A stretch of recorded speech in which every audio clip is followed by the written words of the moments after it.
दोस्तों, आज की वीडियो में हम भगवान राम से जुड़े ऐसे तथ्य जो आपने आज तक नहीं सोचे होंगे उनके बारे में चर्चा करेंगे।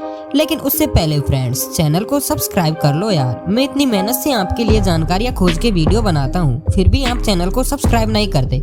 दोस्तों, एक बात पर गौर करना, मेरे को गलत मत समझना। मेरे को चैनल क्रिएट किए हुए करीब 11 महीने हो गए हैं और मैं करीब 70 प्लस वीडियो डाल चुका हूँ। लेकिन फ्रेंड्स, मेरे अभी तक बन के भी कंप्लीट नहीं हुए हैं और चैनल भी मोनेटाइज नहीं हुआ। और अगर ये ऐसे ही चलता रहा तो शायद कभी मेरा चैनल मोनेटाइज नहीं होगा। तो प्लीज दोस्तों, आपसे अनुरोध है, इस वीडियो पर इतना सपोर्ट करो कि मेरे 1 के सब्सक्राइब कंप्लीट हो जाएं। तो कर लो यार चैनल को सब्सक्राइब। तो चलते हैं वीडियो पर। Fact number 11। रामायण काल में एक बार वनवास के समय माता सीता जी को वन में बहुत प्यास लगी। ऐसे में भगवान श्री राम जी ने आसपास कोई जल का स्रोत खोजना प्रारंभ किया, लेकिन जल का कोई भी स्रोत न मिला। तब भगवान श्री राम जी ने वन से प्रार्थना की कि इस वन में यदि कहीं जल हो तो हमारा मार्गदर्शन करे और हमें जल तक पहुंचाए। इतने में वहां एक मोर आता है जो राम जी से कहता है कि प्रभु, मैं जलाशय का मार्ग जानता हूँ, आप मेरे साथ चलें। लेकिन प्रभु, मैं तो उड़कर जाऊंगा और आप पैदल चलेंगे तो आप मार्ग भूल जाएंगे। अतः मैं रास्ते में अपने पंख बिखेरता जाऊंगा, आप उन्हीं पंख के पीछे आ जाइएगा। मोर अपने पंख बिखेरता हुआ जलाशय तक पहुंचा। पीछे से श्री राम जी, माता सीता और लक्ष्मण जी पहुंचे तो वहां देखा कि मोर बिना पंख के घायल अवस्था में पड़ा हुआ मृत्यु का इंतजार कर रहा था। यह सब देखकर भगवान श्री राम जी ने मोर से कहा कि आज तुमने हमारी प्यास बुझाने के लिए इतना बड़ा त्याग किया है।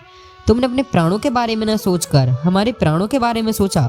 मोर बोला, जो सारे संसार की प्यास बुझाते हैं, आज मुझे उनकी प्यास बुझाने का मौका मिला है, इसे मैं कैसे छोड़ सकता था। भगवान श्री राम ने उस मोर को मुक्ति प्रदान की और कहा कि इस त्याग का फल तुम्हें अवश्य मिलेगा। अगले जन्म में जब मैं श्री कृष्ण का अवतार लूंगा तो मैं खुद अपने सिर पर आपके मोर पंख को धारण करूंगा। Fact number 10। वनवास जाते समय भगवान राम की आयु करीब 27 वर्ष थी। Fact number 9। माना जाता है कि देवी सीता बचपन में ही भगवान शिव का धनुष खेल खेल में उठा लेती थी, इसलिए राजा जनक ने उनके स्वयंवर के समय धनुष तोड़ने की शर्त रखी थी। Fact number 8। रावण जब माता सीता जी को अपहरण करके लंका लेकर आया तब उसने माता सीता को अपने देश की सबसे सुंदर वाटिका यानी अशोक वाटिका में रखा था, जहाँ पर अनेक प्रकार के स्वादिष्ट और रसीले फल लगे हुए थे। रावण उनके लिए नित्य स्वादिष्ट व्यंजन बनवाता था, लेकिन माता सीता जी ने कभी लंका का भोजन यानी फल आदि ग्रहण नहीं किया।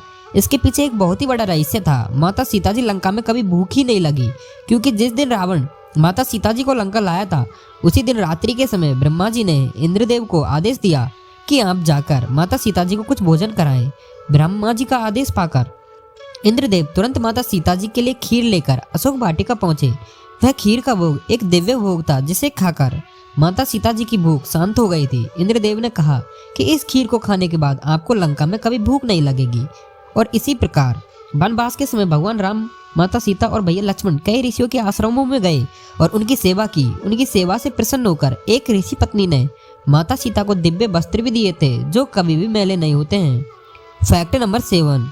वाल्मीकि जी एक प्रचेता के पुत्र थे, जिन्हें ब्रह्मा जी का पुत्र कहा जाता है। हालांकि उनका बचपन में ही एक भीलानी ने अपहरण कर लिया था, जिसके बाद इनका भरण पोषण भील जाति के लोगों ने ही किया।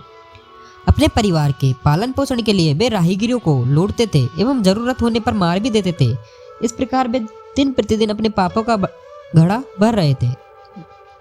एक दिन उनके जंगल से नारद मुनि निकल रहे थे। उन्हें देख रत्नाकर ने उन्हें बंदी बना लिया।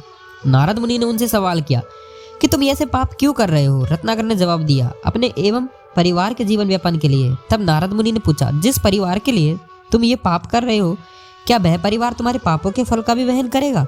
इस पर रत्नाकर ने जोश के साथ कहा, हाँ बिल्कुल करेगा, मेरा परिवार सदैव मेरे साथ खड़ा रहेगा। नारद मुनि ने कहा, एक बार उनसे पूछ लो, अगर वे हाँ कहेंगे तो मैं तुम्हें अपना सारा धन दे दूंगा। रत्नाकर ने अपने सभी परिवारजनों एवं मित्रजनों से पूछा, लेकिन किसी ने भी इस बात की हामी नहीं भरी।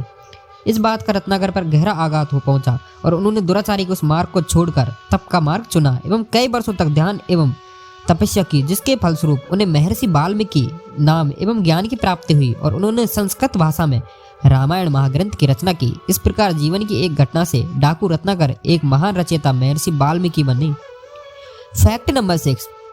जब राम अवतार का प्रयोजन सिद्ध हो गया तब राम जी को किसी साधारण मनुष्य की तरह ही अपना शरीर त्यागना था, लेकिन उनके परम भक्त हनुमान जी के होते यमराज के लिए राम जी को तक पहुंचना संभव नहीं था। इसलिए राम जी ने जमीन में पड़ी एक दरार से अपनी अंगूठी गिरा दी और हनुमान जी से उसे लाने के लिए कहा। हनुमान जी ने उसे खोजते खोजते नागलोक पहुंच गए और वहां के राजा ने राम जी की अंगूठी के बारे में पूछा। उन्होंने बताया कि राम जी ने ऐसा उनका ध्यान भटकाने के लिए किया है ताकि यमराज राम जी को ले जा सके। फैक्ट नंबर 5, रामचरितमानस के अनुसार राम रावण का युद्ध 32 दिन चला था, जबकि दोनों सेनाओं के बीच 87 दिन तक युद्ध हुआ।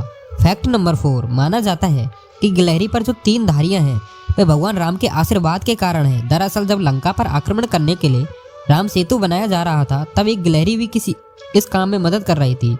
उनके समर्पण भाव को देखकर श्री राम ने प्रेम पूर्वक उसकी पीठ पर अपनी उंगलियां फेरी थी और तभी से गिलहरी पर यह धारियां मौजूद है।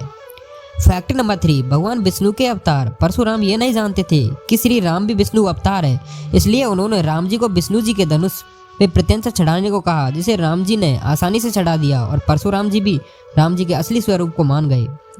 फैक्ट नंबर 2, रावण खुद को अजय समझता था, लेकिन एक बार राजा अनरण्य ने उसे श्राप दिया कि उनके वंश से उत्पन्न युवक ही उसकी मृत्यु का कारण बनेगा।